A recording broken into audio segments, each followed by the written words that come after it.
Bueno, chicas y chicos, espero que estén teniendo y hayan tenido una buena salida de campo para cuando vean este video. Creo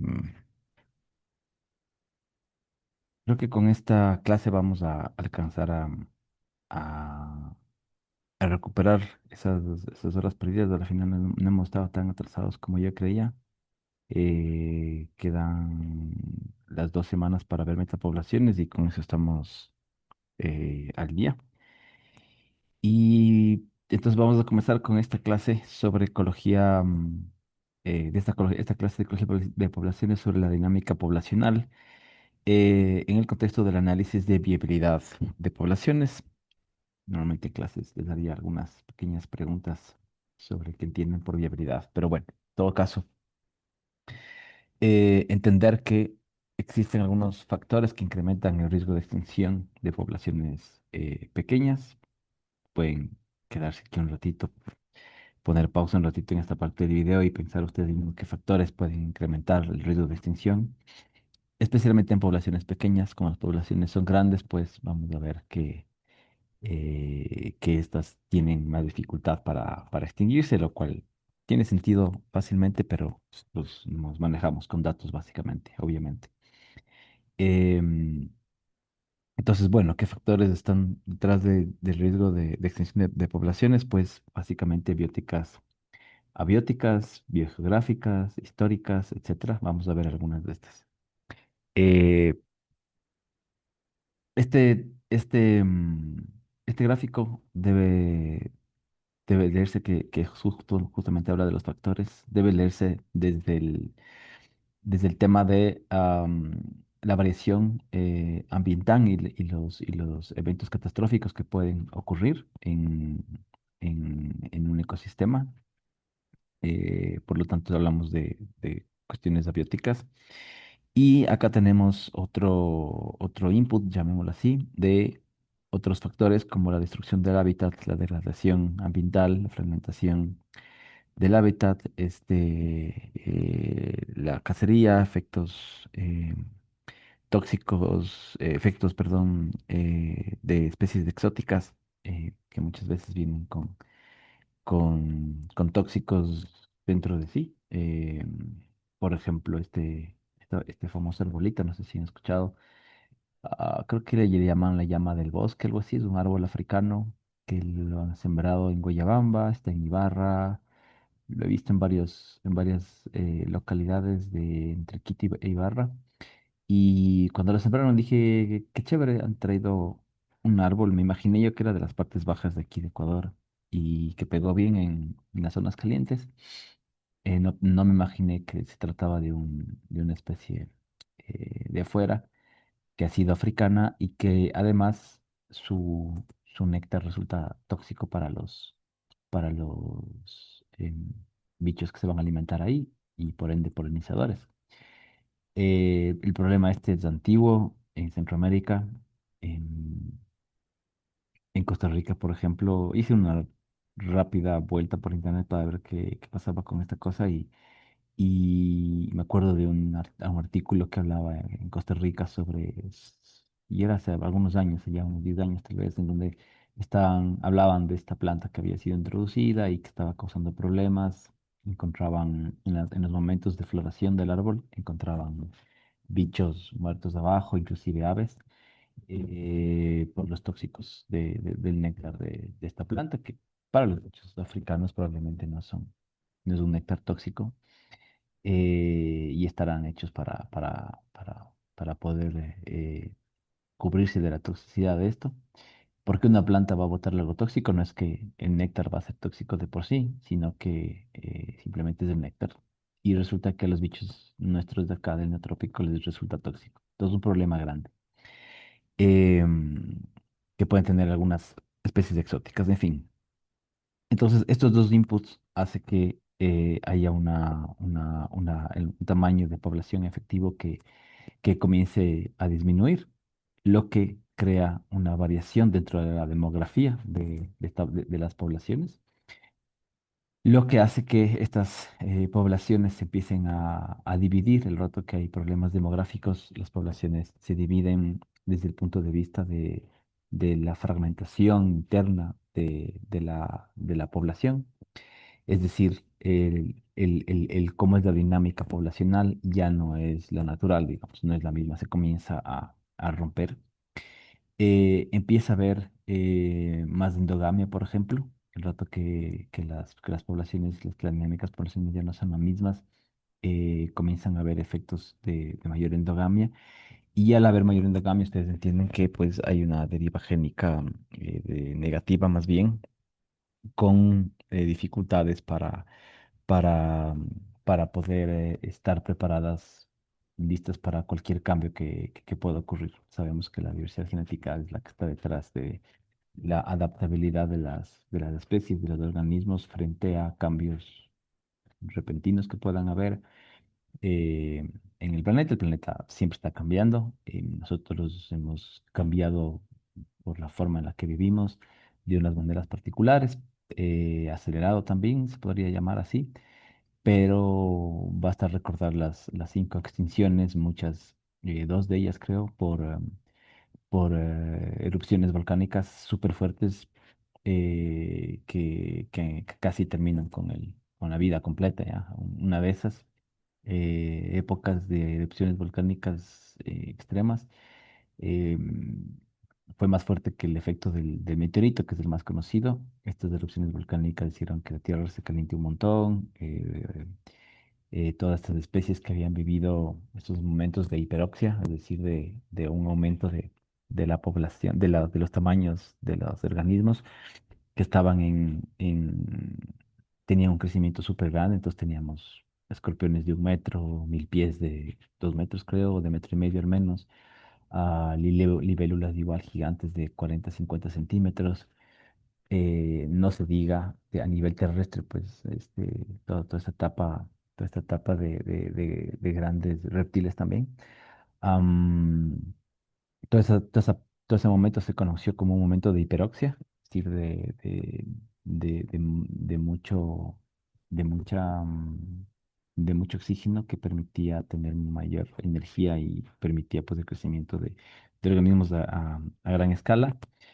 Eh, los dinosaurios es otro tema, ellos no vivieron la etapa de hiperoxia como tal, pero hablaba que hasta los reptiles eran suficientemente grandes en la época en la que los insectos estaban pasando, los artrópodos estaban pasando por estos momentos súper grandes, y luego vienen estas erupciones volcánicas tan fuertes con unos efectos de calentamiento global nunca antes visto, em, y pues que llevó a las poblaciones a sucumbir en un 95% de la vida.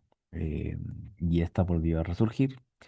Luego vinieron otras catástrofes, luego vino el meteorito, luego ya vino el Holoceno y ahora ya llegamos nosotros a causar los problemas. En fin, volvemos a todo esto. Entonces tenemos estos inputs, ¿no es cierto? Ya, y tenemos aquí cómo van ocurriendo una cascada de eventos que, que estarían diezmando a las poblaciones, y lo que como output tenemos es que tenemos extinciones que ocurren de manera natural y, y bueno, ahora con nuestra presencia es otro tema, pero como les digo, de manera natural esto existe desde hace rato. Para nosotros, bueno, lo ideal es enfocarse en conservar comunidades y ecosistemas. El tema es que esto no es para nada fácil, es muy complejo. eh, para especies que se conocen relativamente bien, muchas veces es muy difícil mantenerles en vida a estas especies. No se diga especies más complejas de las que no conocemos, cómo tratar. Por ejemplo, suelo hacer este ejemplo en otras clases. Si llega un animal silvestre a una veterinaria, especialmente un mamífero o un ave, hay alguna probabilidad de que se le pueda salvar, ¿no? Voy a inventar ahorita una probabilidad del 30, 70, 90% de salvarle dependiendo de lo que tenga. Si te llega un insecto y alguien dice, digamos, desde el punto de vista adulto suena raro, pero alguna vez me suena que el hijo de un amigo, o no me acuerdo si una sobrina, hija de una prima mía, no importa, chiquita decía, este bicho está mal, hay que hacer algo, y no, creo que era un mosco. Y salvémosle y llevémosle al veterinario. En su cabeza estaba que hay que llevar al veterinario para que le curen. Y era complicado explicarle que había que curarle, que no había cómo curarle un mosco. Em, y no recuerdo si era una niña o un niño, ahorita estoy súper confundido, pero digamos que era una sobrina mía. Estaba súper afligida de pensar de que no había cómo salvarle un mosco, y por qué no le estábamos llevando a un veterinario, y chuta, podíamos haber hecho la demanda y ir a un veterinario. Tal vez yo si hubiera hecho eso, si hubiese sido mi hija, y llevar al veterinario y que el veterinario le dé todas las explicaciones del caso, y al menos que no se quede como que no se hizo nada. Em, entonces, imagínense, si se, se nos están muriendo las poblaciones de insectos y no sabemos qué hacer. Sabemos cuál es el problema y sabemos por dónde atacar, por supuesto que sí. Pero si es que te llega un bicho dañado, no sabríamos cómo arreglarle. No sabemos la medicina detrás de esto, ¿cierto? Esto para ponerles un efecto, un enfoque de cómo estamos súper sesgados a los humanos, en todo, básicamente. En nuestras decisiones, en a quién salvamos, a quién no, etcétera. Y además de que añadir otra cosa importante, y es que algunas especies son más sensibles que otras a los cambios ambientales, por supuesto. Entonces, muchos de los esfuerzos de conservación se enfocan, perdón, en especies que están amenazadas, son grandes en tamaño, o son especialistas con baja densidad poblacional. Eh, ya les digo, mm, están enfermas las hormigas, son dominantes en el mundo. Sin hormigas se acaba el planeta. No sabríamos qué hacer, no sabríamos cómo salvarle. Entonces, todo está enfocado hacia ciertos grupos, que está muy bien también, pero está enfocado a ciertos grupos, y no necesariamente esos grupos tienen algo que ver en relación al efecto positivo que hagan sobre los ecosistemas. Todos tienen un rol, todos tienen su razón de ser, todos están aquí por algo, pero sí que hay bichos que cumplen con papeles mucho más importantes que otros para el sostén de la vida del planeta en sí. En todo caso, si logramos proteger el hábitat de estas especies en las que nos enfocamos, pues probablemente podemos proteger a otras que son menos vulnerables, o podemos proteger a otras que están relacionadas, o podemos proteger a otras que habitan en el mismo hábitat, no tienen que estar relacionadas, lo que se conoce como estas especies paraguas, un poquito de biología de la conservación que ya de haber visto. Para asegurar la supervivencia a largo plazo de una población, es indispensable conocer su tamaño mínimo viable, el tamaño poblacional mínimo que le hace viable a esta población, y que por supuesto ustedes entenderán, dependerá muchísimo de qué organismo estamos tratando. No es lo mismo las arañas lobo que vimos eh, en la clase con Laura, como tratar con osos de anteojos, ya, cóndores, etcétera. Eh, el tamaño mínimo viable pues va a depender muchísimo de las especies. La población mínima viable para una especie determinada, en un hábitat determinado, es la población aislada más pequeña que tenga una probabilidad del 99% de mantenerse extante. Extante es viviente, es lo contrario a extinto, durante 1000 años, a pesar de los efectos previsibles de la estocasticidad demográfica, ambiental y genética, así como de catástrofes naturales que puedan caer encima. Esto según este paper de Mark Schaffer del año 81, bello año en el que nacimos, la vero yo. Y bueno, el tema es que de dónde salen estos valores, ¿no es cierto? ¿Por qué salió este señor Schaffer con estos valores? Entonces, bueno, para empezar, una población mínima se habla de una especie determinada, entonces vamos bicho por bicho, especie por especie, en su hábitat donde habita, entonces se va de a poquito, ¿no es cierto? Em, Cuando hablamos de una población aislada, significa que es una población que está en peligro en ese sentido, ¿ya? Que es una población que ya de por sí sufrió con algunas de estas fragmentaciones, con algunos de estos cambios en las dinámicas. Y el tema es que esa población que está aislada, que tiene problemas de, de inbreeding, ¿cómo se llama? De endogamia, que tiene problemas de estar viviendo en un área que tal vez no es la apropiada, etcétera, tenga una probabilidad del 99% para mantenerse estante por un X número de años y que todo esto y que esta población pues va a tener la capacidad de enfrentarse como especie y por supuesto como individuos, pero los individuos son la especie, frente a problemas de estocacidad demográfica, ambiental, genética y las catástrofes naturales que están detrás, ¿no es cierto? Em, el tema este de las probabilidades del 99% puede ser menos, puede ser 95, puede ser 85, puede ser 88, puede ser 50%.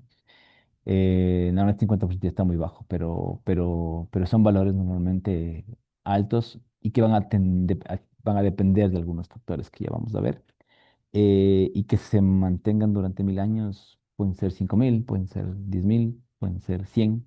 eh, la idea es pensar a un cierto futuro que no lo vamos a ver 1000 años, pues ya nadie de aquí estamos, de aquí estaremos olvidados ya en la historia del planeta Tierra, nuestros nombres y todo lo que hicimos aquí en 1000 años. Si hablamos de 100 años de aquí en adelante,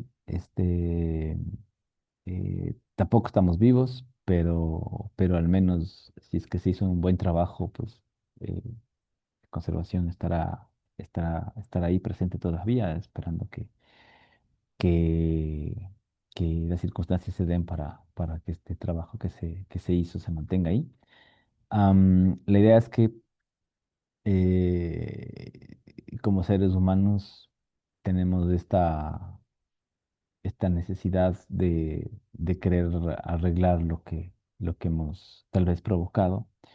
Y si no lo hemos provocado nosotros, tenemos también esta necesidad de querer, no todo el mundo, tal vez solo nosotros, los biólogos y unos pocos cuantos hippies más, de querer que la vida se mantenga como la encontramos, básicamente, algo así.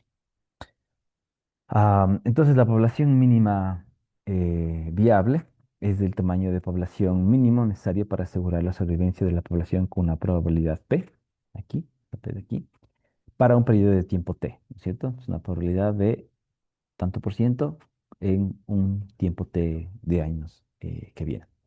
En muchos casos, pues, hablamos de un 95% de probabilidad de supervivencia. eh, Obviamente que puede variar, ya les he dicho y se manejan estos valores de 100, 1000, 10.000 años en adelante. Igual, todo depende de para dónde estemos jalando, cuáles sean los objetivos, etcétera. Podemos estar hablando de aquí a 20 años nomás, de aquí a 30 años, etcétera.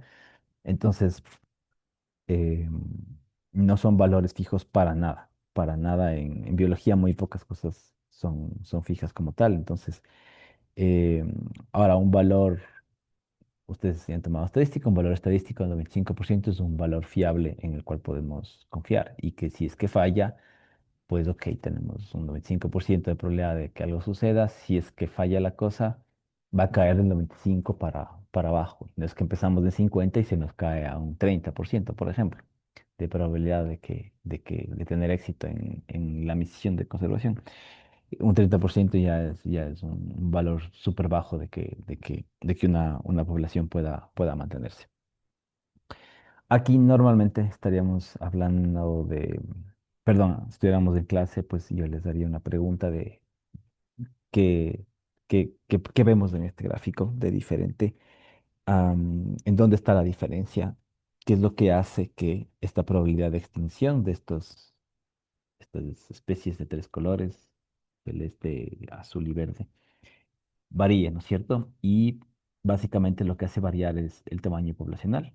Un tamaño poblacional menor tiene una probabilidad de extinción mayor en un menor tiempo también, ¿no es cierto? Entonces, detrás de las probabilidades, detrás del número de años en el que una especie pueda mantenerse extante o tenga la probabilidad de extinguirse depende del tamaño poblacional. Entonces, estamos hablando por el tamaño poblacional pequeño, mediano o grande, vemos cómo esta curva se va achatando. Si tuviéramos aquí 2000 años, esta curva pues se achataría más, ¿no es cierto? Y sería una cosa por aquí abajo, y etcétera. Entonces, depende ya vamos a ver unos modelos, unos gráficos de unos modelos de cómo se ve cuando los tamaños poblacionales cambian. Am, esta probabilidad, pues, de supervivencia de las especies y de la población mínima viable, am, tiene este factor tiempo, ¿no es cierto? Entonces, así se ve cuando la probabilidad es constante, pues al comienzo, pues, la población mínima viable, eh, conforme avanza el tiempo, esta población mínima viable tiende a aumentar conforme el tiempo, si es que la probabilidad de supervivencia es constante, y la probabilidad de supervivencia, en cambio, tiene la misma forma cuando el tiempo es constante, cuando estamos hablando de que a lo largo del tiempo las poblaciones no van variando su, su capacidad reproductiva, sus tasas de reproducción, sus tasas de crecimiento poblacional no varían, pues esta población mínimo viable pues tiene igual la misma forma, como ven aquí, de las dos curvas, tiene la misma forma de aumento, y llega en un punto a mantenerse en esta probabilidad de supervivencia en el tiempo, y la probabilidad y la población, perdón, mínimo viable se encuentra ya en su punto clave, digamos. Estaba en un punto crítico tal vez en un principio, y llega a su momento en donde, ok, tenemos una población, o estamos pasados tal vez, de alguna forma, el tamaño poblacional mínimo viable para poder mantenerse viable.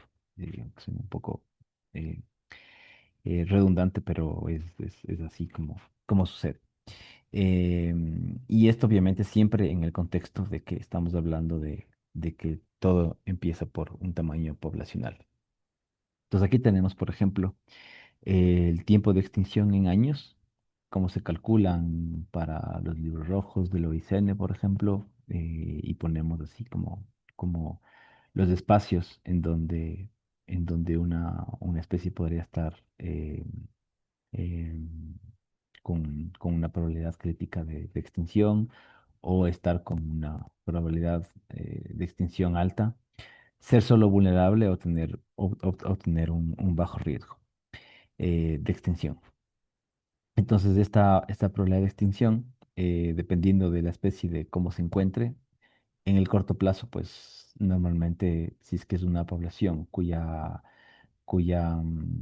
amenaza es grande, la población es pequeña, etcétera, en el corto plazo, si no se hace nada, pues va a estar en peligro de manera crítica, ¿no es cierto? Si es que pasa el tiempo, y en el corto plazo, eh, la población o se hace algo para que estas poblaciones se mantengan mejor, hay unos trabajos, hay una política detrás. A lo mejor, pues, en el corto plazo hay alguna oportunidad de mejorar eh, el destino de estas especies. Si es que estos trabajos continúan, si es que esto sigue avanzando, la población de extinción, pues va a ir disminuyendo en el mediano plazo, y en el más largo plazo vemos que podría llegar realmente una especie a salir, y hay casos exitosos, eh, no muchos, en donde se han logrado salvar especies. Eh, Bisonte, el famoso ejemplo del bisonte americano, ah, tenía unas poblaciones bajísimas, aisladas. Se hizo un trabajo súper fuerte de conservación de, de trabajos, tanto, tanto a nivel natural como a nivel como a nivel de laboratorio, de mantenerlos en establos, de dejarlos libres, etcétera. Y estas poblaciones se han multiplicado bastantísimo y han salido poco a poco de, del riesgo de estar en extinción, al menos riesgo crítico, a pasar tal vez a vulnerable. em, y digamos, vemos como la, mm, la naturaleza del sitio pues toma un rumbo natural otra vez de cómo era, como siempre. El famoso ejemplo de los lobos en Yellowstone también. Es otro ejemplo súper interesante en donde no solo que trabajaron con una especie que ya había desaparecido del lugar y que se hizo una reintroducción, sino que hubo todo un cambio positivísimo hacia el ecosistema. Ejemplo clásico que también ya lo habrán visto en clase en algún momento. Ahora, ¿qué información necesitamos para definir el tamaño mínimo viable de una población? Este, el primero es la demografía y el segundo es el estado del ambiente o de los hábitats en donde estos bichos viven. Am, tenemos aquí un par de ejemplos. En el caso de aquí de la izquierda, hablamos de esta ave de, de Estados Unidos, del lado de California, en donde la probabilidad de extinción es súper alta. El tamaño poblacional este, eh, va, va, va como es. Bueno, tenía una probabilidad de extinguirse en 80 años. Se hizo un trabajo súper grande y la probabilidad de extinguirse, que era súper alta, con unas poblaciones muy bajas, pues termina cayendo súper fuerte el rato que estas poblaciones pueden, pueden multiplicarse. Am, para esto siempre hay programas de todo tipo, que vamos a ver unos ejemplos hacia el final, programas de todo tipo que son de intervención humana para poder rescatar. Lo importante ahorita para nosotros es ver que el tamaño poblacional tiene un efecto importantísimo y aquí tenemos una caída logarítmica de, de, de la probabilidad de extinción en función de cómo va aumentando el tamaño poblacional. Tenemos de acá este otro caso de este carnero, Ovis canadensis, en donde vemos igualmente como con una población tan chiquita como de 15 o menos carneros, tal vez en un área particular, vieron que las poblaciones persistentes, extantes, que habitan un hábitat, perdón, que habitan un hábitat simplemente se decae de un N de 15 o de menos, pues en 50 años se extinguen.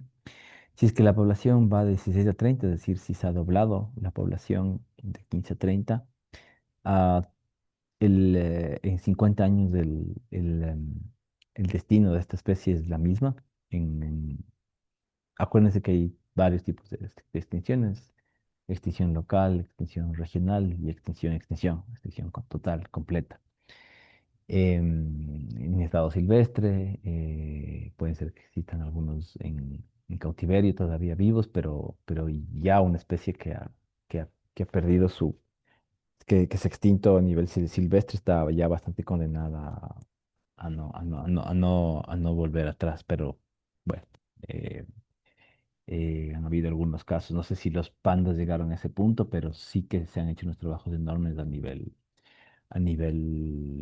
de cautiverio para poder cacharles a los pandas que salgan todo bien. Pero bueno, volviendo aquí a los carneros, vemos como inclusive hasta poblaciones de 50 individuos en 50 años mismo terminan por caer. Lo único que pasa es que se ralentiza esta caída, ¿no? Entonces vemos aquí en la línea roja como claramente esta caída poblacional pues se ve afectada, pero no se ve afectada de tal forma que es eh, el tamaño poblacional no termina por afectar positivamente. Me refiero a la persistencia de las poblaciones. Y es a partir de 50 individuos o más que la especie al menos en 50 años no se extingue, aunque vemos que la caída no es tan fuerte, pero sí hay una caída de las poblaciones. Mientras que tenemos aquí, cuando hay 100 o más especímenes de individuos, la especie se mantiene. Ahora, vámonos al ejemplo de los atunes del Golfo. Acordémonos que tenemos estas poblaciones, ¿no es cierto? Y de repente se nos pueden caer por eh, cuestiones estocásticas como enfermedades, catástrofes. En el caso de los atunes, teníamos estos casos de enfermedad, ¿no es cierto? De polución. eh, y simplemente estas cosas suceden en la naturaleza. Entonces, qué les hacía viable? No sé si es que ustedes modificaron y vieron, creo que en clase lo hicimos juntos, que movimos y vimos cómo la población se nos podía extinguir en un punto si empezábamos con mucha pesca, bueno, si le poníamos muchas cosas en contra, por supuesto.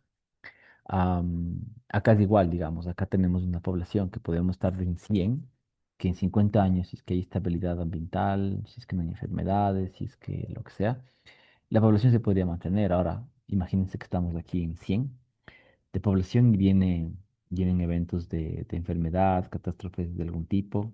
Esta población se nos puede caer súper fuerte.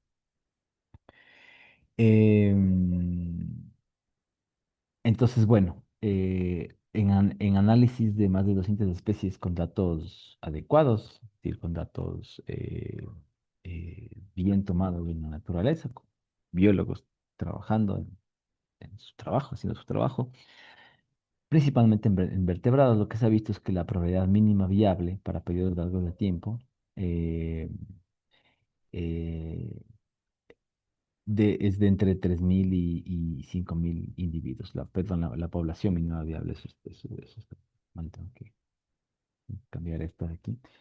La población mínima viable, perdón, repito,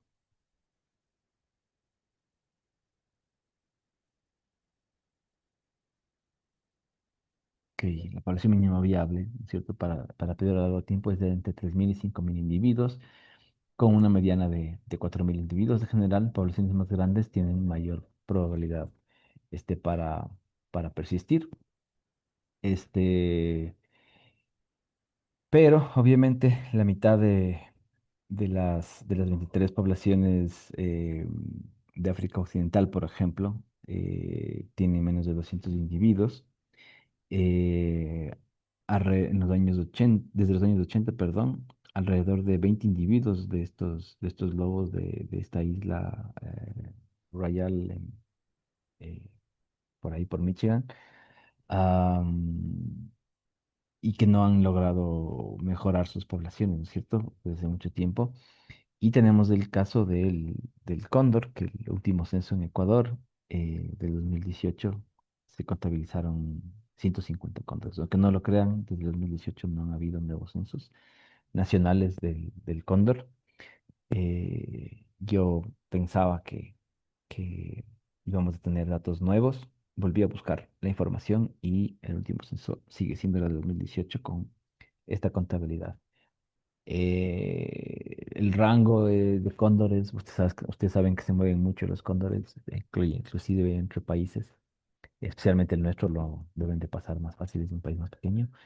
Am, Más o menos de como 140 a 270 cóndores que se les ubica. Y se llega, después de varios análisis, a decir que la población es de 150, es decir, la población que está como más fija viviendo acá y que puede irse a Colombia o Perú de ida y de vuelta, pero terminan por anidar aquí, por reproducirse aquí. Bueno, am, es un número bajísimo y para todos estos tres organismos de aquí, estamos hablando de vertebrados una vez más, y vemos que es bastante complejo cómo puede ser el tema de cómo mantener. Ustedes han visto, me imagino, de ley en redes, conocerán todos los esfuerzos de esta agrupación Condor Andino, que creo que nació acá y creo que ya es como algo mucho más regional,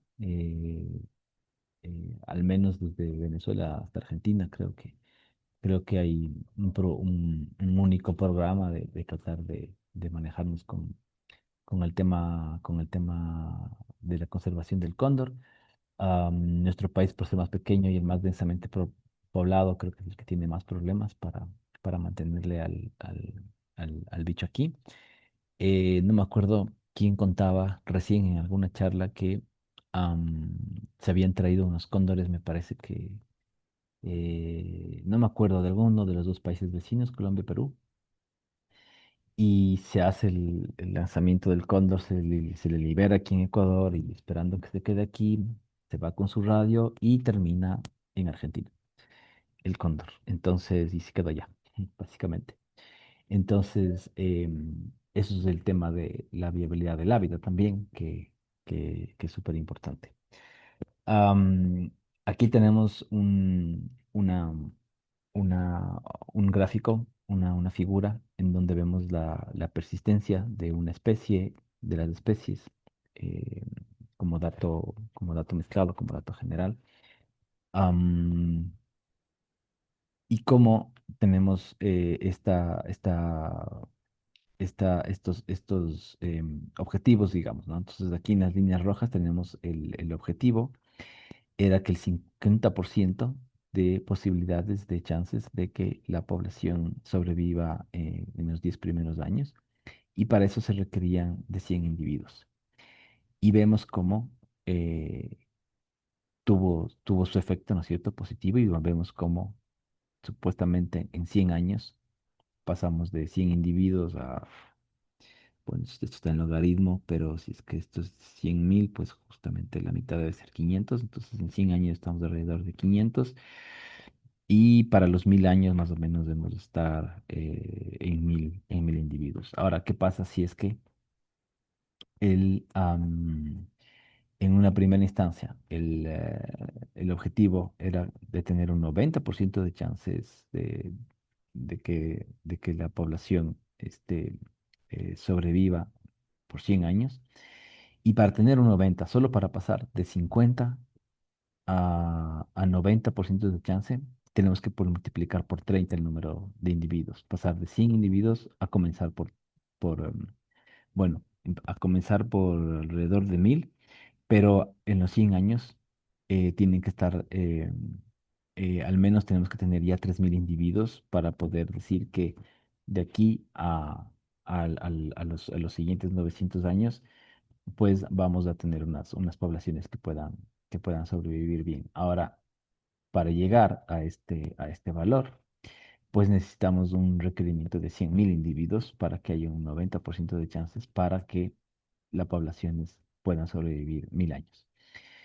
En resumen de esta figura, este, vemos que para tener unos aumentos de supervivencia de 10 veces, tenemos que multiplicar por 30 y luego otra vez por 30 y pico eh, el número de individuos, ¿ya? Entonces es una especie como de relación 30-10, ¿ya? Entonces si queremos aumentar de 100 a 1.000, que es una multiplicación de 10, tenemos que multiplicar por 30 nuestra población. Si queremos tener un 90% de chances de que estas especies sobrevivan este, 10 veces años más, tenemos que multiplicar por 30 el número de individuos con los que empezamos. Y multiplicar por 30, solo imagínense que estamos hablando de pandas y tenemos 10 pandas. Y si es que hay que multiplicar por 30 para asegurarnos de tener un chance de que en 100 años, por decirlo de alguna forma, hablemos en términos de que pasamos de 10 a 100 años, de que esta especie se mantenga. Me estoy inventando este dato terriblemente de estar súper equivocado, pero para hacerme entender, tendríamos que pasar de los 10 individuos a 300, ¿ya? Para poder pasar de 10 a 100 años, ¿ya? Entonces, la relación 30-10 es súper fuerte para poder estar seguros de que una población pues va a lograr sobrevivir. En números para nosotros suena un montón, eh, pero en la naturaleza hay esos valores. Es un planeta gigante y hay esos valores de una especie de especies que están que están bien, que no les pasa nada, que están viviendo bien, que no tienen problemas para sobrevivir en este mundo. Los valores de sus poblaciones pueden ser altísimas. Vamos a hablar de millones de individuos, básicamente. Solo pensemos en nosotros nomás. Entonces, claro, a veces uno piensa, chuta, ya tengo 10 pandas y ahora necesito multiplicar esto a 300 pandas. ¿Cómo le hago para multiplicar a 300 pandas? ¿Qué clase de, de, de programa de conservación tengo que tener para multiplicar por 30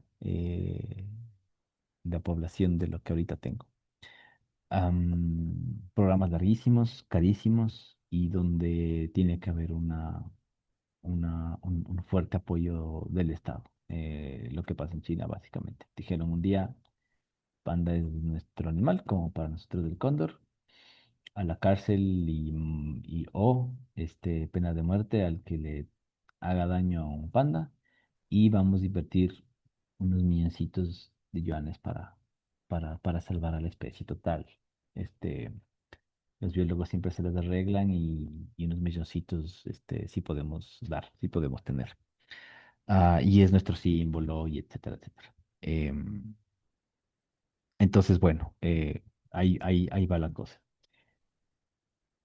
Como les decía, el hábitat es importante. Hay un hábitat que le da la viabilidad también a las poblaciones para que puedan existir. Entonces, se debe de determinar el área mínima viable, por supuesto, tras de todo esto. Entonces, el área de hábitat adecuado necesario para mantener una población mínima viable, pues se determina estudiando el área de vida de la especie en su estado original o lo más parecido al original, o lo que se cree que es el original. Entonces, por ejemplo, se sabe en los estudios en África que para poblaciones pequeñas, no sé, no dice aquí en el libro cuánto es pequeño, pero háganse la idea que poblaciones pequeñas necesitan de 100 a 1000 kilómetros cuadrados para poder eh, habitar estos espacios y que no sea un problema. O sea, básicamente, si es que esta misma población pequeña, digamos que hay un valor aquí de una población pequeña, le reducimos a 50, por ejemplo. Nos fregamos porque sabemos que ya no es viable, ¿ya? Entonces, entre 100 a 1000 kilómetros cuadrados para poblaciones pequeñas está correcto, menos de 100 ya no tienen chance. Más de 1000 kilómetros cuadrados probablemente, no solo que es un hábitat viable, donde hay recursos, etcétera, sino que las poblaciones van a empezar a multiplicarse súper bien. Am, para carnívoros grandes, en cambio, necesitamos al menos áreas de 10.000 kilómetros cuadrados para poder mantenerlos así con vida viables, estantes. ¿Por qué? Pues porque simplemente estos manes tienen que cazar, los sabemos por ya por tantos años de ver documentales, etcétera, sabemos que hay migraciones de los herbívoros, por ejemplo. Normalmente migran por temas de agua, por temas y de comida también, por supuesto. Si llueve, hay comida. Entonces, por temas de agua y la comida detrás, ellos migran siguiendo un poco las estaciones etcétera. Entonces, los que les comen a estos, los consumidores secundarios o terciarios de todo esto, están atrás de estos bichos, por supuesto, y para estar atrás de estos bichos, pues tiene que moverse todas estas distancias. Entonces, siempre un predador o un superpredador, un top predator, va a tener que tener unos territorios muy grandes para poder mantenerse. Hablemos en nuestra región de los grandes cazadores como el jaguar o en los océanos, los tiburones. Muy probablemente, especialmente los tiburones más grandes, necesitan espacios súper amplios para moverse, para buscar comida, porque no es fácil. Además que tu comida se te corre, no es como para nosotros que tenemos en un lugar encerrado, se le agarra, se le mata y se le come. Persigue una gallina, a ver cómo te va. El análisis de viabilidad de poblaciones puede ser muchas veces análogo a un control de inundaciones, ¿ya? Debe planificarse pensando en eventos extremos que ocurren con poca frecuencia, pero que ocurren, ¿ya? Cosas que pasan, por ejemplo, cada 100 años, ¿ya? En Yasuní tenemos el tipo Tini, que más o menos cada 20 años crece e inunda la estación.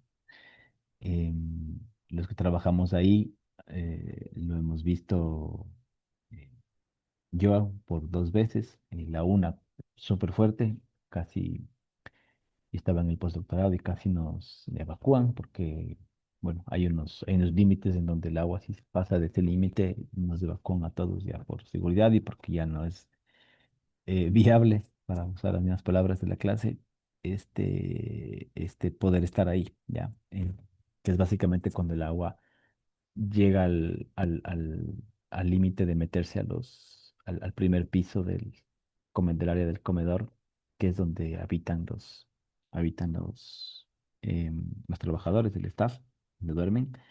Si se inunda eso, bueno, ellos tienen sus planes de contingencia para evitar que se les dañen sus cosas. Se van a dañar igual algunas cosas como los muebles, las patas de las camas, qué sé yo. Pero es lo que la estación tiene como la medida de seguridad para decir, bueno, ya se metió el agua hasta ahí, nos vamos de aquí. Nosotros estuvimos en el 2015, sí, en la noción del 2015 y estuvimos a poco menos de 1 centímetro de que ya nos evacúen. Eh, Solo le vimos crecer día a día al río. Todas las mañanas nos despertábamos y el río estaba cada vez más arriba. Ya se metió a la cancha de fútbol, ya tapó el muelle, ya las barcas estaban por los aires, los botes también. Ya de repente teníamos que caminar por el charco. A la mañana siguiente nos despertábamos, ya teníamos el agua en las rodillas. A la mañana siguiente ya el agua estaba en la cintura. Ya nos teníamos que mover después con botes, utilizar los botes para movernos entre habitaciones, etcétera. Estas cosas que suceden cada 20, 100, 50, 200 años, eh, tienen que preverse y sí, son cosas que pasan casi, casi nunca, pero cuando pasan la cagan, perdón, la friegan, ya, se friega todo, digamos. Acá en el análisis de habilidad de población es exactamente lo mismo.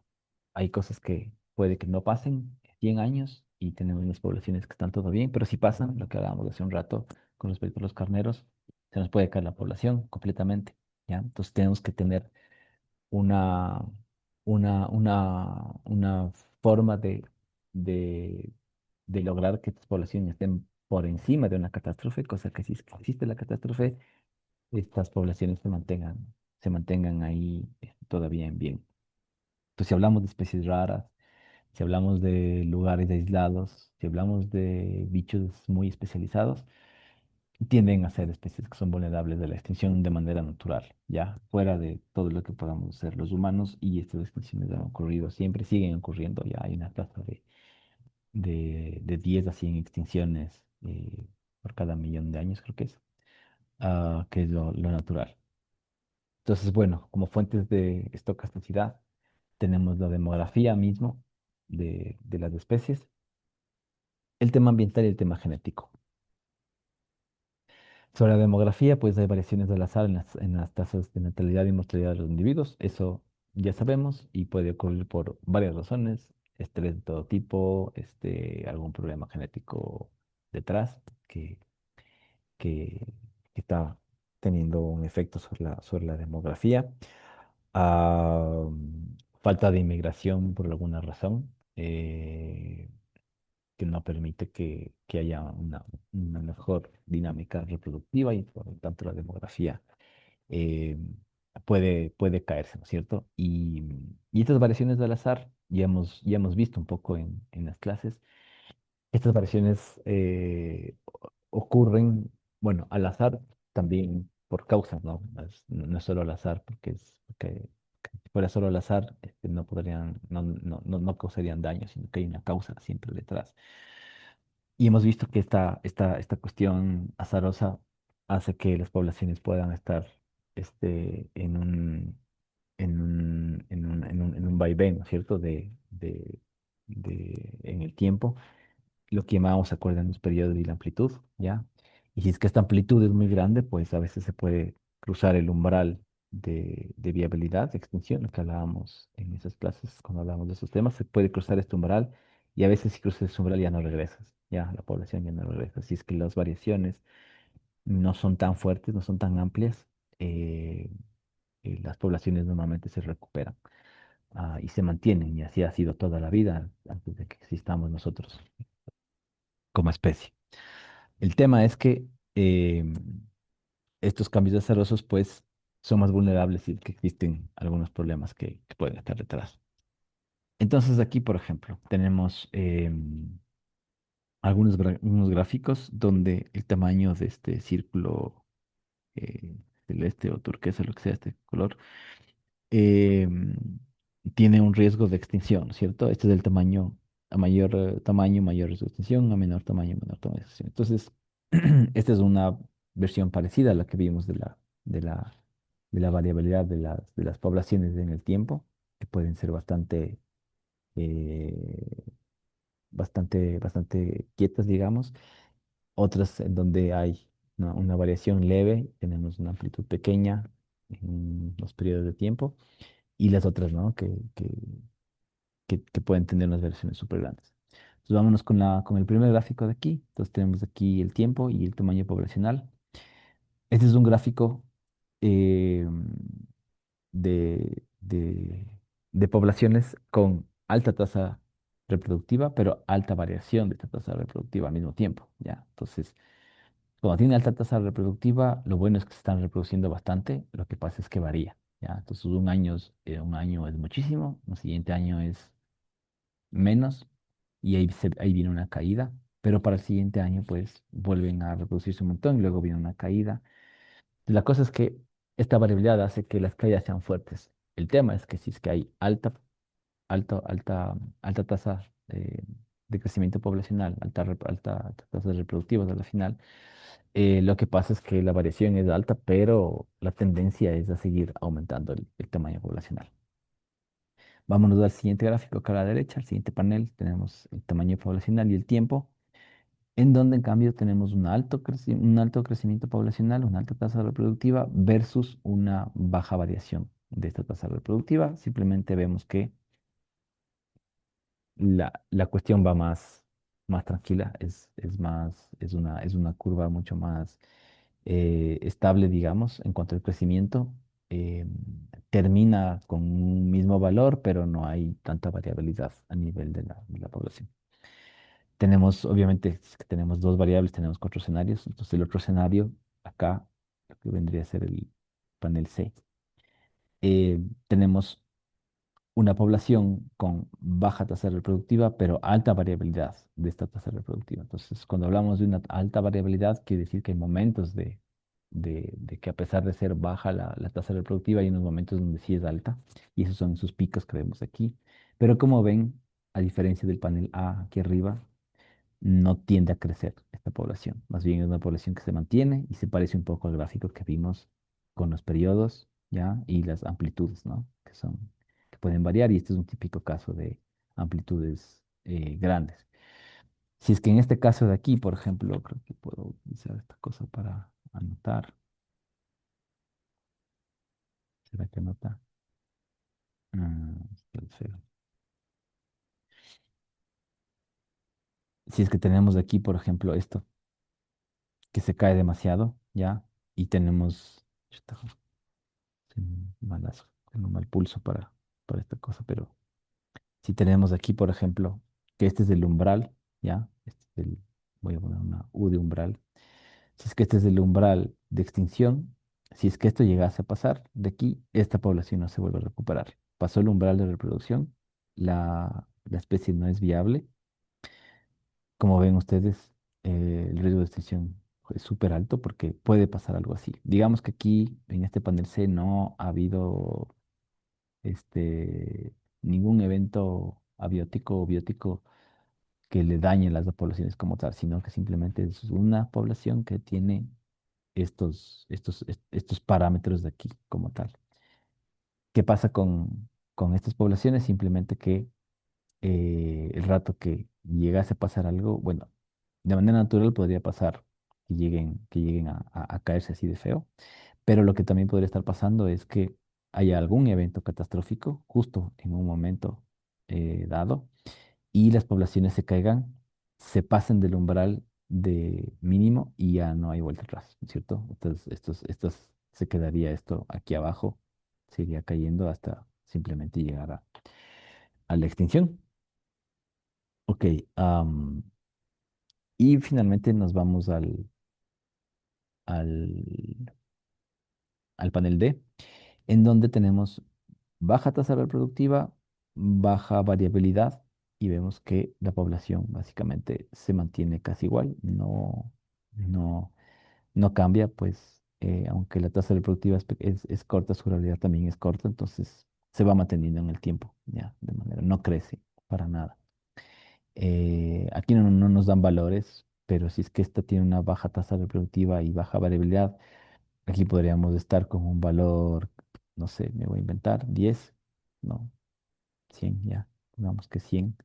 Y hacia el final, pues este valor no va a haber aumentado mucho y ya habrá llegado a 150. Entonces es una especie que llega a unos valores así, se mantiene ahí, ¿no es cierto?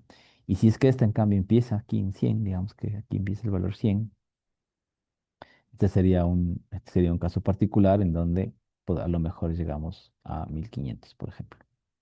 ¿Ya? Entonces, esto es algo que podría suceder tranquilamente en los, en los, en las poblaciones, para que no tenga diferencia, ¿ya? Entonces, así es como esta nota funciona. Ok,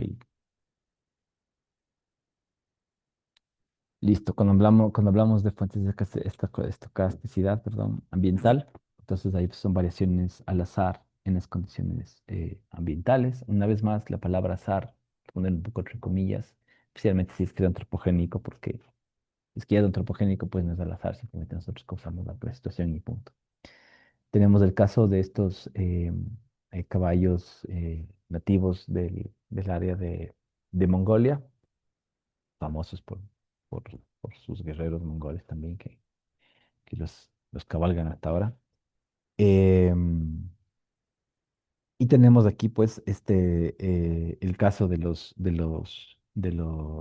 caballos, pues, que entre los años 90, principios de los 90 y hasta el 2010, 2011, vemos que hay un evento catastrófico, ¿no es cierto? Aquí en el año 2009-2010, de un invierno súper severo y vemos cómo bueno, los caballos, perdón, eh, nacidos en cada año, pues ahí tienen su población, la población de nacimientos, pues fue en crecimiento, pero vemos que cuando llega el invierno se nos cae esto abruptamente, ¿no es cierto?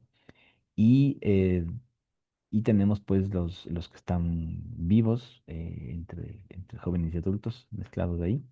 Vemos que la población después de esta reintroducción que hubo, empezaron a reproducirse bonitamente, pero vemos como la población cae fuertemente después de este invierno y en este caso volvemos a más o menos a lo que teníamos por ahí para los años de lo que estábamos en 2009-2010. Llegamos de aquí a más o menos 2000, 2002, 2003, entre el 2000, sí, por ahí, por el año 2000 más o menos. Es como haber retrocedido 8 años en cuanto a la población que estaba creciendo, ¿no es cierto? Em, Ahora, estos bichos tendrán que recomenzar a, a reproducirse y pues 8 años después, 10 años después, a lo mejor volvemos a este número poblacional de 120. Ojo, que el número poblacional es de 120. O sea, imagínense que el mundo se queda con 120 humanos, ¿ya? ¿Qué probabilidad de que nos extingamos ahí? Este, ya, solo para que se den cuenta. O sea, a veces, no sé si les pasa a ustedes, pero uno a veces piensa en otros organismos y dices 150 cóndores, no te das mucho cuenta, dices que es bastante o poco, pero a ver, pensemos en que quedamos 150 ecuatorianos en este país. Eh, con una migración y emigración que hace que a ratos hayan 140, a ratos hayan 270, pero imagínense eso, ya, entonces es súper grave de lo que estos caballos en las, imagínense esas estepas de Mongolia, que son un país gigante, pues, no sé, tan grande como la India, qué sé yo. La población de estos caballos debe haber sido de cientos de miles, por no decir millones, ya, están pastando. eh, Se mueven de un sitio a otro y tendrán algunos predadores nada más, como todo herbívoro, digamos, de este tipo. Entonces, llegar a 120 pues realmente muy poco. Ahora, como se reintrodujeron, pues obviamente su comienzo fue en cuasi cero. Llegar a 120 en, chuta, ¿en cuánto tiempo es? Del 93 al 2010 serían 20 años, hasta aquí son 10, casi 20 años. En casi 20 años pasar de casi cero a 120, digamos, no está mal. Claramente la curva es bastante pronunciada, como pueden ver, pero ah, va lenta la cosa. Y claro, va lenta porque la tasa reproductiva de estos animales pues es más lenta que la de un ratón, para hacerlas fácil. Ok, listo. Y genética, pues hay, como ustedes conocen muy bien, peor a nivel molecular, existen muchas variaciones del azar en los procesos genéticos. La deriva génica es un, es una herramienta, digamos, de la evolución, si se puede llamar así, que permite que las especies pues tengan varios tipos de alelos y estén pre- preparados para sobrevivir a lo que sea que se ponga al frente, y es importante tener esta variabilidad genética. Y la deriva génica pues puede ser tanto positiva como negativa. Puede ser una deriva génica hacia la heterocigosidad o una deriva génica hacia la homocigosidad, como ustedes conocen bien. Entonces, todas estas mutaciones al azar, variaciones aleatorias en el éxito reproductivo, con efectos demográficos positivos o negativos, que pueden ser impredecibles, muchas veces pueden darse cuellos de botella, hace que las poblaciones, si es que, una vez más, si es que el número no es suficiente, puedan entrar en peligro. Entonces, tenemos aquí, por ejemplo, 100 individuos de los cuales 10% cargan un alelo único de supervivencia de alguna cosa, que les ayuda en alguna vaina, un alelo que les puede servir. Eh, al pasar, al pasar alguna cosa, digamos, lo que sea que suceda aquí, tenemos una población de pingüinos menor, pequeña, que cayó en, después de una catástrofe a la mitad de su población, y vemos que fue suficientemente grande la población original inicial como para que cuando se rompe eso el 50%, la frecuencia de este alelo único no cambia, ¿no es cierto? Tenemos el mismo 10%, y tenemos esta población que, pues bueno, se recuperará poquito a poquito de esta catástrofe, y este alelo importante se mantiene en la población y pues les sirve para sobrevivir, les sirve para lo que sea que les sirva. Acá tenemos otra pequeña población con 10 individuos, igualmente con un 10% de estos, de este alelo que cargan la población. Por ende, si son 10 individuos y 10%, entonces quiere decir que hay un hito. Pasa que nos quedamos con 5 individuos, hay una alta probabilidad de que solo hagan al azar nomás, con dados, con canicas, con lo que quieran, con canguiles. Hagan el coso, le marcan a uno, sacan 5 al azar, pues la probabilidad de perder el alelo, ya, una probabilidad súper alta de perder el alelo. Si perdemos la mitad, pues tenemos un 50% de probabilidades de perder al alelo este que nos está ayudando en lo que sea que nos ayude en este caso, ya. Entonces, estos son las fuentes de estocasticidad que hace que las poblaciones varíen en cuanto a las poblaciones en el tiempo. Am, Bueno, el análisis de habilidad de poblaciones requiere un estimado del tamaño poblacional actual, un modelo para saber cómo la población cambiará en el tiempo y también se debe incluir pues la variación esta aleatoria, esta variación eh, estocástica. Pues vámonos con un ejemplo práctico, el de los perros salvajes africanos. Un grupo lindísimo de cánidos, no sé si han visto documentales de ellos, pero tienen una sociedad súper bonita, súper organizada. Tremendos cazadores, no se dejan mermar por los grandes felinos, por ejemplo, y tienen unas tácticas increíbles. Ahí les aconsejo ver los mejores documentales que son de la BBC sobre estos canidos. Chuta, es realmente impresionante la forma de organizarse, cómo está organizado, sí, cómo está estructurado, perdón. Las camadas, las poblaciones, la jerarquía que hay, eh, cómo se mantienen las madrigueras, etcétera. Bueno, es un grupo muy interesante. Entonces, para hacer este trabajo práctico, entonces vamos a hacer un análisis de habilidad de poblaciones, un trabajo en casa. Aquí están las parejas para trabajar y vuelto a hacer una cuestión al azar. eh, Está dividido en tres partes. La primera parte es leer el extracto del capítulo 13, que va de la página 436 a la 437 del libro de Conservation Biology de Cardinale 2020, que es el que se ha usado para este, para este capítulo, para este curso. El extracto está bueno, aún no lo he subido, va a estar como PDF en el aula virtual. Ya hago todo el tema del aula virtual. Ahorita son ya las 10:20 de la noche, pero les hago esto mañana, viernes. Ya que les quede todo listo, de todas formas ustedes están ahí en la playita tomándose una cervecita y, y como es, y ahorita no les afecta si es que no subo hoy esto ya. Parte 2 básicamente es, después de leer, seguir las instrucciones del archivo, que se va a llamar trabajo autónomo guión bajo análisis de habilidad de poblaciones, ABP, en la ley virtual para correr varias simulaciones de un modelo geométrico estocástico. Pues cada grupo va a correr su propio modelo.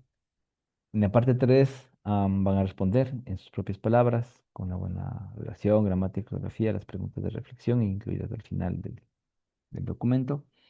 Y el aula virtual van a subir dos archivos, un archivo Excel con las simulaciones, un archivo, bueno, en realidad tres archivos, un archivo PDF con las respuestas a las preguntas de reflexión. Am,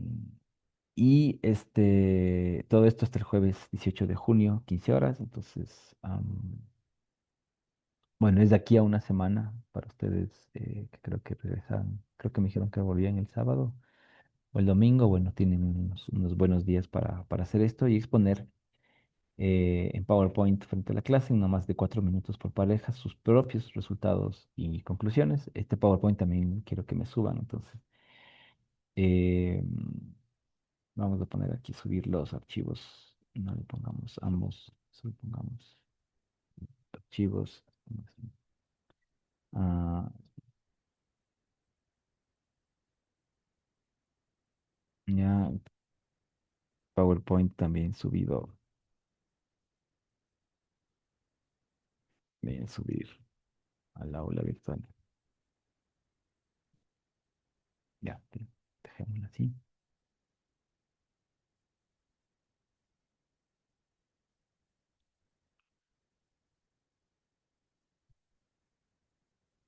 Ok. Cualquier pregunta, pues me hacen el lunes. De todas formas, nos vemos el día lunes. Y bueno, continuamos. Eh, a partir del trabajo autónomo, es lo que me toca adelantarme, lamentablemente, tengo que adelantarme porque tenemos que avanzar dos clases en una. Entonces este normalmente es la segunda parte de esta clase, pero a partir del trabajo autónomo nosotros vamos a concluir que un número mayor de simulaciones da mayor certeza sobre los resultados. Am, en clase les preguntaría por qué creen eso y, y bueno, básicamente a mayor simulaciones simplemente vamos a empezar a ver patrones, ¿ya? Y cuando empezamos a ver patrones, entonces ya podemos tener mayor certeza de por dónde va a ir la cosa. Porque una simulación estocástica quiere decir que puede ir para cualquier parte. Pero si es que hay unas reglas detrás, puede ser que en los primeros 10 intentos simplemente aparezca todo por todo lado, pero como hay unas reglas, si es que se hacen 1000 intentos, más bien estas reglas hacen que se muestre un patrón y los datos atípicos van a aparecer por diferentes lados y un patrón se va a poder observar, ¿ya? Em, Todas estas cosas están detrás. Todo lo que hemos visto desde el principio del semestre hasta acá es para poder entender cómo se mueven las poblaciones, cuáles son las dinámicas poblacionales. Por eso se llama ecología de poblaciones, perdón. La materia que trata sobre las dinámicas poblacionales y detrás de esto está todo lo que hemos visto hasta ahora, desde cuestiones sencillas de crecimiento poblacional, pasando por el tema de las tasas reproductivas y luego pasando por un tema de los cambios en los tiempos cortos, como estamos hablando de los crecimientos logísticos, ¿no es cierto? Y luego llegando al tema de tablas de vida, que son los que nos llevan a estos puntos de aquí, de cómo hacer análisis de viabilidad de poblaciones y lo que está detrás de todo esto. Un análisis de viabilidad de poblaciones con un número suficiente de simulaciones, 1000 por ejemplo, nos permite estimar la probabilidad de extinción de una población. Es cuando hacen simulaciones, que se repiten varias veces, todo análisis estadístico con repetición es cosa que se llama Monte Carlo, que ya deben haber visto en estadística, en probabilidades, y se utiliza el Monte Carlo justamente para darle un valor fijo a algo o para acercarnos a una realidad, ¿ya? Cuando hacen análisis estadísticos, te dicen, hicimos un Monte Carlo de 1000, de 10.000, de 100.000, eh, y eso ayuda a dar fiabilidad a un análisis estadístico. Es lo mismo acá, ¿ya? Simplemente podemos analizar y estimar mejor la probabilidad de extinción de una población cuando se hace varias simulaciones a la vez. Los análisis de habilidad brindan información útil para el manejo de especies. ¿Qué pasa si se incrementa el tamaño poblacional, por ejemplo? Es una regla que se puede dar. Lo que hacíamos con los atunes del Golfo, por ejemplo, subíamos bueno, ahí empezaban las poblaciones, pero subíamos, por ejemplo, las tasas reproductivas o bajábamos ciertos parámetros. Entonces, ¿qué pasa si es que se incrementa el tamaño poblacional? ¿Cuánto varía? ¿Cómo varía la probabilidad de extinción? Ese es un tema que dependerá de cada organismo. Entonces, mientras más sepamos de la historia natural de un organismo, mientras más sepamos de la biología de este bicho, vamos a tener mayor certeza de cuál es la población inicial que necesitamos y obviamente de cómo es el incremento del tamaño poblacional en función de estos tamaños poblacionales distintos que podemos tener con los cuales iniciamos y vemos en el tiempo cómo va variando. Volviendo otra vez al ejemplo de los atunes del Golfo, hay tanta información detrás que se puede tener ese espacio para poder hacer este ejercicio, ¿ya? Y, y manejarlo así tan bonito, con variaciones de pesca, de pesquería, en diferentes estaciones del año. Am, el tema de cómo mueves la migración, la inmigración. Ya se conoce suficientemente la biología como para poder hacer esto. Sí, podemos hacerlo eso para cualquiera, de verdad. Podemos inventarnos igual, ya, para algún bicho que no conozcamos, pero eh, por algo no ponen, para este ejemplo de los atunes del Golfo, más bichos ni nada, simplemente nos dan un caso en particular.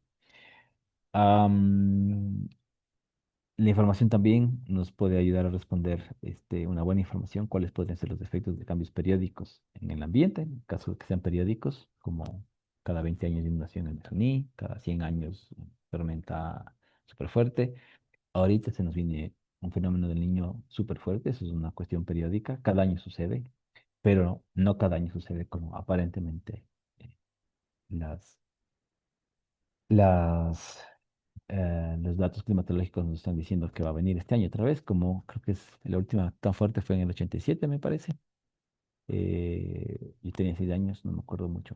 Mm, algo me suena que se inundaba el país de niño, pero pasó algunas veces y pasa cada rato. Puedo estar equivocado por ahí de lo que se veía en las noticias, pero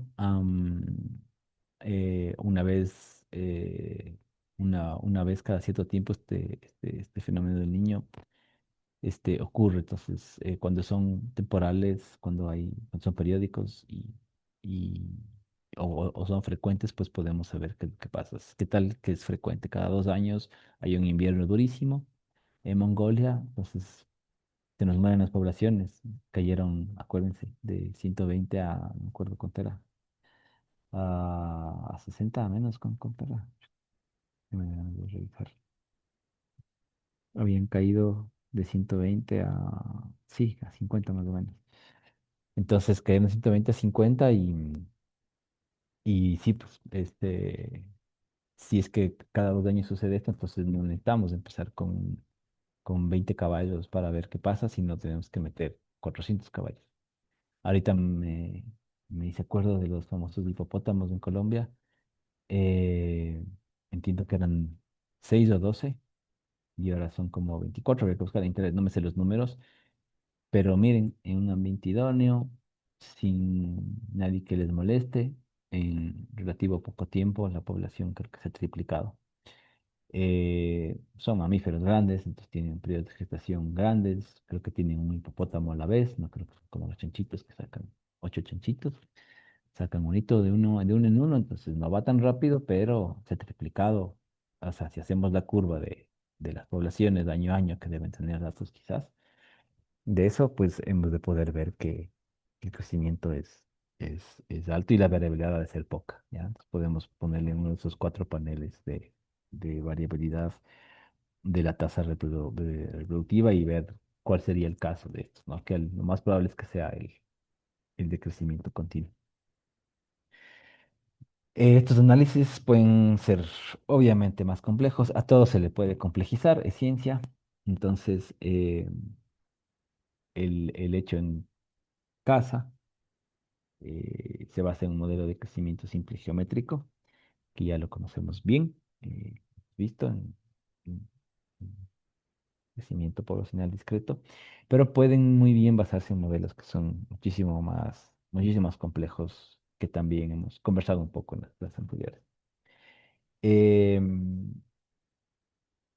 un análisis de habilidad de poblaciones es tan bueno como los datos que se utilizan para los modelos, ¿ya? Entonces, si ustedes, perdón, todo lo que voy a decir ahorita, este, mi papá trabajaba con unos ingenieros jóvenes que manejaban unos softwares que mi papá nunca aprendió. Mi papá, este, ingeniero de la Politécnica de los 60, entonces era con compás, regla, escuadras, graduadores y lápiz y planos. Hacían, hicieron la electrificación que tenemos ahora, al menos todo lo que fue Paute y algunas otras pequeñas y todas las redes eléctricas del país. Y pasan los años y pues nada, nunca se actualizaron los ingenieros y vinieron los chicos, ingenieros más jóvenes con software, ¿no es cierto? Entonces, cuando le trataban a mi papá de pasarse de vivos un poco, de decirle, es que este ingeniero ya no trabaja con los software y usted, como ingeniería, usted no sabe, ¿y usted qué sabe? Entonces él se sentaba con lápiz y papel a decirles básicamente que ellos con el software, si es que meten mierda, sacan mierda. Ya, a eso me refería, con que me disculpen con esta, esta frase, esta expresión, pero es verdad. Si ustedes tienen datos chimbos, turros, simplemente sus modelos van a ser chimbos y turros, así como sus análisis estadísticos van a ser chimbos y turros. Si no tienen precaución en laboratorio o en campo de hacer bien las cosas, en campos más, no digo que el laboratorio sea más fácil, pero en campo hay muchas más variables que tienes que tomar en cuenta y uno ve lo que ve nomás y sabe lo que sabe y intuye lo que intuye. Después, am, cada uno con su criterio ahí.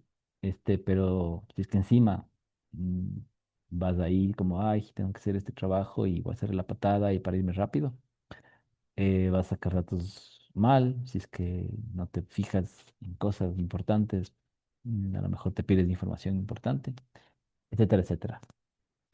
Entonces, aquí es lo mismo, ¿no? Entonces, básicamente, el análisis de viabilidad es tan bueno, pues, como los datos que se utilizan para hacer los modelos. Eh, entonces, si es que tienen eh, buena información, pues van a sacar buenos potenciales modelos, ¿cierto? Para esto.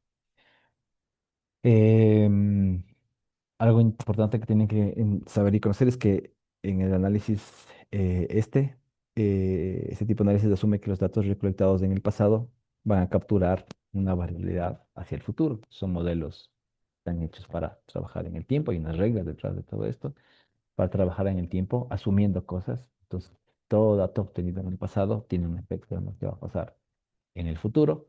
Está hecho como para copiar lo que pasa en la naturaleza. Eh, entonces, una vez más, si es que hay algún problema en algún dato pasado, eh, por ejemplo, no se entendió por qué se cae la población, pero se cae y no se le dice a un modelo, por ejemplo, ocurrió por esta razón, eh, o peor, si es que es de datos periódicos, en donde no hay, digamos, desde los años 1800 y pico, que se tienen datos y de repente no se le explica que hay una periodicidad de algo, el modelo a lo mejor no va a entender bien y te va a hacer el modelo de alguna forma en la que no es compatible con la realidad. Punto 7, no olvidarse que los modelos son predicciones. Acuérdense que una de las razones por las que estamos estudiando ecología es para poder predecir lo que pasa si es que se pierde un bicho, se pierde un rol ecosistémico, cae una nevada, hay un terremoto, explotan los volcanes, erupcionan los volcanes, etcétera, etcétera. Ya, nosotros estamos aquí para tratar de predecir qué es lo que pasa, si es que es parte del estudio de la casa, de la ecología. Entonces, no olvidarse que los modelos son predicciones y que los resultados deben usarse con precaución, porque un modelo es un modelo, a la final, ya. Hasta los modelos más refinados se equivocan. Sí que hay modelos refinados, les va muy bien, está chévere, pero hasta los modelos más refinados tienen errores, se equivocan. Y depende mucho del área. Los modelos refinadísimos en climatología no lo logran, ni con la mayor tecnología, ni el país que más le invierte en eso. Se equivocan. Eh, y peor, bueno, en zonas montañosas y con baja tecnología como nuestros Andes, o con no tanta precaución para eso, pues simplemente los modelos hacen lo que pueden. No pueden hacer muchísimo más. Y el modelo, una vez más, al punto 5 es tan bueno como los datos que se utilizan. El problema es que hay tanta estacosidad en el ambiente que no puedes predecir un montón de cosas. Menos aún sobre erupciones volcánicas o terremotos, por ejemplo. Este, Todavía no estamos en la capacidad de predecir cosas. Se sabe que sucederán porque han sucedido. Entonces ahí viene el tema este de que los datos del pasado capturan la variabilidad del futuro. Am, entonces sí, simplemente recordar que son predicciones y que los resultados se deben hacer con precaución, tomando en cuenta que hay supuestos y que hay limitaciones detrás de cada cosa. Nos dan una tendencia, nos dan una vía, una razón de para dónde ir, para dónde agarrar, pero no es mucho más que eso. Eh, Algo que siempre se debe procurar es validar los modelos con datos reales y así es como se ajustan los modelos de hecho, ya. Los modelos se ajustan yendo al campo otra vez o haciendo nuevos análisis de laboratorio, tratando de refinar tanto campo como laboratorio para poder obtener mejores datos. Si es que es cuestión de lo que estamos viendo en toda esta clase, pues sí, hay que ir al del nuevo censo de los cóndores, que se ha hecho desde hace ya casi 10 años, y, y, y con eso poder tener mejores modelos de para dónde va el, el, el número. Hablando de datos malos, pésimos, acordémonos de ese ejemplo que les daba yo, que había caído la población del Ecuador según un modelo de un año a año y luego borraron esta información y es que depende esa página web del el World Metrics que hablábamos, que les mostré al comienzo del semestre. Los datos de Ecuador dependen, los datos de los países, de la población de los países dependen de los censos. Y nos acordamos que el censo del señor banquero Lazo estuvo tan mal hecho que simplemente salieron unos datos súper chuecos. Entonces se hace el modelo, a pesar de que apliques la fórmula que se aplica para todo el planeta, para poder predecir para dónde está más o menos el número poblacional de un país, de una región, del mundo entero, simplemente salieron unas cosas chuecas. Se dieron cuenta, cacharon que el censo no estuvo bien hecho y se mantuvieron, porque es la primera vez en el país que pasaba que un dato no se hace bien. A todos los países les ha pasado al menos alguna vez, pero siempre es una vergüenza desde mi punto de vista. Entonces volvieron a agarrar el censo 2010, todos los censos anteriores para seguir manteniéndonos en esa predicción, pensando en que las cuestiones nacionales no han cambiado mucho. Fuera de la dolarización que nos llevó a que 10% de la población del país emigre del país, de fuera, emigre, se vaya fuera del país a hacer la vida afuera con todos los problemas sociales y económicos que eso implica. Ahorita hay una salida otra vez un poco fuerte, hay una migración un poco fuerte que tal vez la noten. Yo la noto por gente cercana a mí que se haya ido o que ya está planificando irse, porque aquí no hay chance, no son pocos. eh, o sea, si contamos, sí son pocos, toda la gente que uno conoce, pero chuta, nunca había pasado, digamos, salvo en los años 2000 en donde sí, un tercio de mi familia emigró, por ejemplo, por la dolarización. Am, en fin, entonces, eh,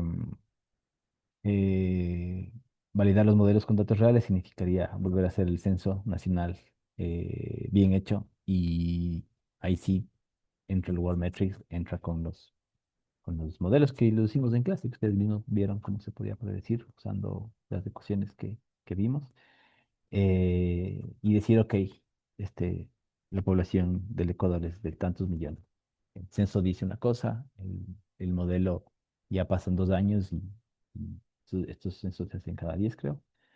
Entonces el modelo tiene que decirte más o menos por dónde va la cosa en función de los cambios del pasado, muestran las variaciones hacia el futuro. Ok.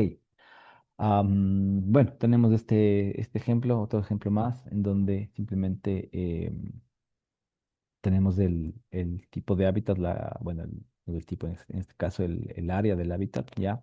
Y el porcentaje de probabilidad de que una especie pueda persistir, en este caso, esta mariposa del Reino Unido, Euphydrias aurinea. am, y vemos aquí, pues, cómo teníamos una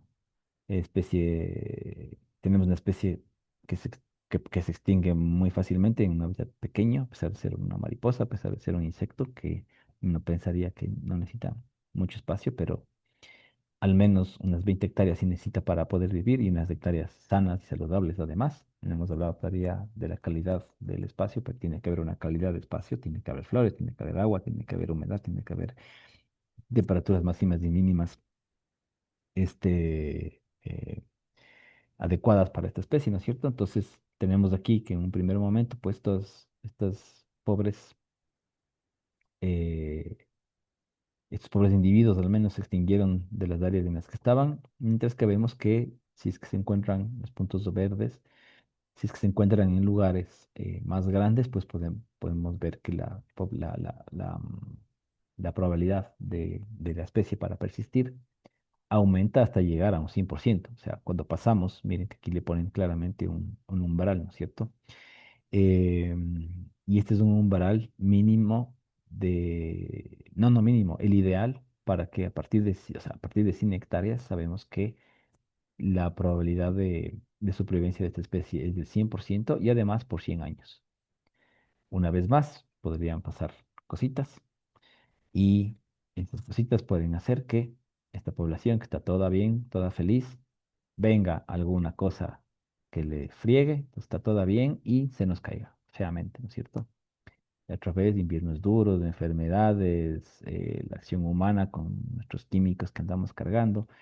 Y una vez más, si es que pasa de un cierto umbral de chances de probabilidad, me voy a inventar que es del 20%. En ese caso, si es que pasa de ese umbral de probabilidad del 20%, estas poblaciones, una vez más, ya no podrán recuperarse y llegarán, se irán hasta la extinción. Y si no, pues simplemente la otra posibilidad es que se vayan recuperando de a poquito y vuelvan a llegar a su 100% de probabilidad. Em, Eso al respecto de este gráfico. Acá, bueno, ejemplos de unas tablas parecidas a las tablas de vídeos en donde vemos es eh, cómo es el análisis de viabilidad del elefante africano, el oxodonte africana, eh, en donde se preguntaban, pues, cuán grandes deben ser las reservas, los parques nacionales, para que efectivamente este animal esta especie pueda sobrevivir. Eh, Habrán hecho lo que habrán podido hacer y simplemente lo que se ve es que esta población se sigue cayendo. Es un análisis antiguo, del año 93. Por ser antiguo, no quiere decir que eh, esté mal, sino cuántas cosas se caerían solo por ser antiguas, cuántas teorías, etcétera. Simplemente es un estudio eh, que se le debe seguir tomando en cuenta para tratar de seguir mejorando tanto el tamaño del hábitat como la calidad del hábitat para que estos bichos puedan manejarse. Creo que fue una exposición suya que hablaban de que había que crear o sea, se tenía, para esta misma especie, ¿no era? Que tenían que planificar cómo hacer para que haya más espacios con agua para que estos animales puedan ir a beber, algo así. No era una charla de ustedes mismos, me parece. Eso como parte de la calidad y, bueno, el tamaño del área que es siempre súper importante.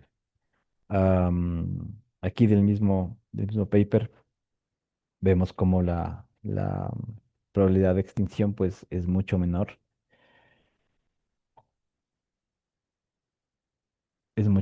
cuando estamos hablando chuta, qué raro que hayan publicado en millas, bueno, en los años 90 tal vez, que Journal de Conservation Biology. Qué raro que hayan puesto millas cuadradas. Bueno, hablemos de millas cuadradas.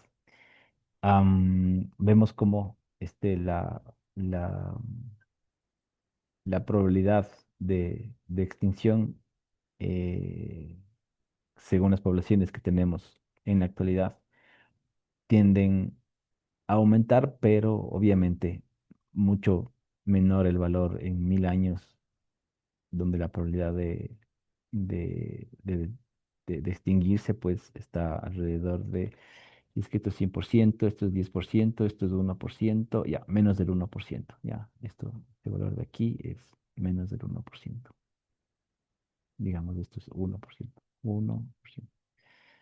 Para, si ya tengo mala letra en clase, pero aquí con este mouse. Esto es 1%, esto es menos de 1%, esto es 0,1%. Ya, entonces la probabilidad en un sitio grande, ya, es de menos del 1%. Y vemos cómo la probabilidad en 20 millas, es decir, eh, ¿cuántas veces menos es? 20 millas. Esto es 10 veces menos, esto es 50 veces menos. 50 veces menos área, vemos cómo la probabilidad de extinguirse en 1000 años es del 100%, totalmente. ¿Ya? Este valor de 1 aquí, 100%. Estamos en una escala logarítmica. Entonces, hay que entender que... Ay, hijo de pucha. Ya, ahí para que les quede y le tome una foto.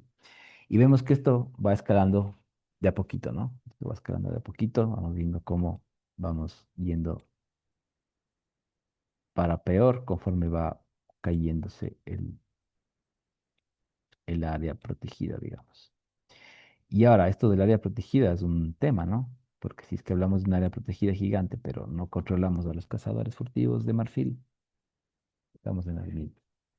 Entonces, es todo un tema y es a donde van estas diapositivas. Creo que no estamos muy lejos de acabar. Entonces, ¿qué tan válido es extrapolar los datos de una población a otra o de un momento a otro? Entonces, hay un asunto y es que a veces no se tienen datos suficientes y ahí es donde entra la intuición, entra el ¿y ahora cómo será? Pero que como ustedes vimos en recursos naturales, el caso eh, el caso de la isla en Borneo para salvar los orangutanes de este Willie Smith que va a hacer turismo y se queda finalmente viviendo ahí, toma todo un plan de bosque, todo un modelo socioambiental bastante increíble para, para mejorar el área y con datos interesantísimos de mejoras de humedad, caída de incendios, etcétera. Lo vimos con ustedes, me parece. Y bueno, básicamente fue hecho mucho, sí, con algo de datos de inicio, pero muy empírico, muy de intuición, muy de hablar con la gente, muy de aprender de la gente. Y luego sí con sus propios datos para ir mejorando y sus propios modelos para ir mejorando y volviendo a sacar información para ir mejorando, etcétera. Ya, ustedes, estamos hablando de estos temas. Entonces, básicamente aquí entra la opinión de expertos y hay un debate y hay que hablar con las comunidades de qué es lo que conocen, de qué es lo que han visto. Eh, la gente de la comunidad son sus mejores aliados. Ya, nosotros estamos en la ciudad, estudiamos en la ciudad. Vivimos una realidad muy distinta, pero nuestro trabajo mucho está en el campo. Vamos al campo y somos unos ignorantes completos, por más doctorado que tengan. Ignoramos completamente lo que está pasando afuera. Tenemos teoría en la cabeza, tenemos información, tenemos conocimiento para buscar información de primer nivel, todo lo que quieran, pero el rato que vos llegas al bosque, estás perdido. Eh, para los que se dedican a la investigación, les pasará que se van a pegar su primer buen susto cuando se enfrenten al bosque y estén haciendo un trabajo de investigación suyo propio y estén un poco como, hijo de pucha, estoy haciendo bien, no estoy haciendo bien, te entran un montón de dudas. Eh, y bueno, tienes que confiar en tus conocimientos, pero tienes que estar bien aliado con gente local o si no es local, pues casi local, que ha trabajado ahí toda su vida. Eh, el ejemplo mejor que tengo es el de Yasuní, donde eh, los mapeadores les llamamos a quienes, eh, los que mapearon las 50 hectáreas de Yasuní, y trabajaron ahí, luego se quedaron y algunos se han hecho para botánicos. Son nuestros mejores aliados. Entonces hay gente que, sin esa gente, muchos estudios no se pueden hacer nomás. Muchos papers de Yasuní no saldrían sin ellos. Em, los guaraníes no han sido, al menos de mi experiencia, una gran colaboración. En experiencia de muchos, no han sido una gran colaboración. Es una cultura muy diferente, una forma de ver las cosas muy distinta a la nuestra, en donde no hay compatibilidad con las ciencias, am, con las ciencias así tan como la nuestra, que al final son de ir a sacar datos. Entonces es muy difícil colaborar con ellos. Tienden a inventarse cosas solo para quedar bien o si es que están trabajando con tu chica tesista, entonces para hacerse simpático con la chica tesista, les digo con experiencia, son hechos reales. Entonces yo he preferido no trabajar con ellos. Ya les digo, tampoco es que me han dado información así relevante. Se saltan a leyendas y a cosas, entonces es como difícil trabajar con ellos. Sé que hay gente que ha tenido experiencias súper buenas, más bien, qué chévere, pero también según las preguntas que tengas. Yo voy con mis preguntas raras de ciclos de nutrientes, cosas raras que pocos entienden a la final en nuestro mundo. O más porque por difíciles, porque no son de interés, pues son importantísimas para entender cómo se sostiene ese bosque, ¿no? En fin. am, pues a mucha gente les parece aburrido y a los huevos también les parece aburrido, entonces se abren de esos temas. Es más bonito ir a trabajar con cualquier otra cosa, con monos. oye, qué sé yo. Entonces, bueno, en fin, la cosa es que la gente local son sus mejores aliados, entonces ese diálogo entre expertos, la gente local, datos que estén disponibles, que sí existan, a pesar de que a veces no existen datos, al menos algo habrá. El gobierno local a lo mejor tiene alguna información que se puede sacar de ahí, algún ministerio de ambiente del lugar en donde estén, si es que están en Ecuador, bueno, acá hay datos, habrán datos, está en otro país, pues cada país tendrá sus datos, si mismo no hay nada, pues simplemente se trabaja empíricamente, es más lento, eh, todo eso, pero bueno. Entonces, la opinión de expertos más los datos que existen disponibles hacen que el análisis del desempeño de distintas estrategias de conservación, combinado con las preferencias y prioridades de los tomadores de decisiones, pues se lleven a cabo y salgan como tengan que salir. Entonces, en la conservación em, de esta salamandra de por acá del norte de Florida, en Estados Unidos, pues se dieron cuenta de que estaba en peligro de extinción y dijeron, chuta, ¿y ahora qué hacemos? Y aquí es donde empieza el asunto, ¿no? Entonces tienes aquí pues eh, a los pasos para tomar decisiones y el caso en particular. Entonces tienes los problemas, los objetivos, las alternativas, las consecuencias, eh, qué vas a sacrificar en honor a salvar esta especie y la decisión final, ¿no es cierto? Entonces tienes el problema y identificas el problema, los y cómo van a estar ligadas las posibles decisiones que vas a tomar. Y el estudio de caso, en este caso, es cómo restaurar pues el área donde habitan estas salamandras, ¿no es cierto? Entonces, los objetivos son objetivos que se utilizan en función de ciertos valores que van a ser utilizados para ver cuáles son las alternativas, como por ejemplo desarrollar acciones de manejo para alcanzar estos objetivos, ¿cierto? Son temas que suenan un poco aburrido, por lo menos para mí, digamos así, porque son todas estas cosas, pero son los que hacen que las cosas funcionen, ya, las realidades. Entonces, de las posibles alternativas pasamos a los modelos que van a predecir cómo estas alternativas van a alcanzar los objetivos. Se evalúa la importancia de los objetivos y de entre todos estos se eligen cuáles son las alternativas y se toma la decisión de acción. Y se dice, ok, de todas las mejores alternativas que tenemos, vamos a tomar la acción, que en este caso, em, bueno, no está tan bonito esta decisión del caso de la salamandra, pero em, básicamente tener las mejores estrategias de manejo desde una política óptima, ya, para esto. Pero bueno, pueden ir viendo aquí cuáles son los objetivos eh, del caso de la salamandra en particular. Entonces, este decision making steps, esto es como para todo, ¿ya? Pero que va siendo diferente en función del caso, ¿ya? Entonces, en función del caso de la salamandra se van tomando opciones diferentes, ¿no? Entonces, por ejemplo, aquí, entre las alternativas es complementar la translocación de individuos y la restauración de los hábitats con programas de reproducción ex situ. Está como pregunta porque es una alternativa. ¿Hacemos de esto o no hacemos de esto? Tomen en cuenta que están unos tomadores de decisiones ahí pensándosela cómo carajos hacer para que la salamandra, bla, bla, bla. Entonces, acá simplemente lo que pasa es que tenemos eh, unas alternativas, interesas el programa de reproducción éxito, ¿no es cierto? Que podría ayudar a que esto suceda. Se implementaron varias acciones como protocolos de reproducción en cautiverio, establecimiento de poblaciones de éxito, modificación de hábitats y recopilación de datos adicionales. Em, Vamos con otro caso, el del rinoceronte de Sumatra, que está en altísimo peligro de extinción.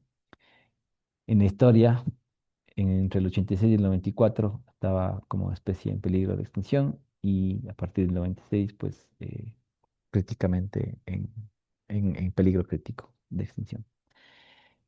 Em, Toda esta especie está críticamente amenazada em, debido a severos declives de más del 80% de la población en 3 generaciones, que más o menos son unos 20 años, y debido a que estas poblaciones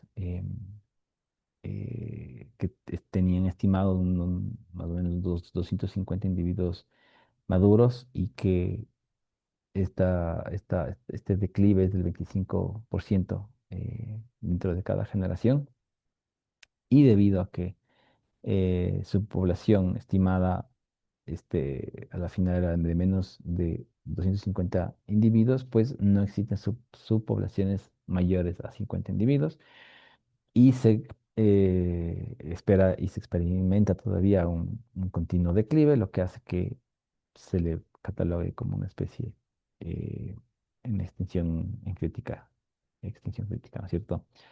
Am, entonces, ahí entraron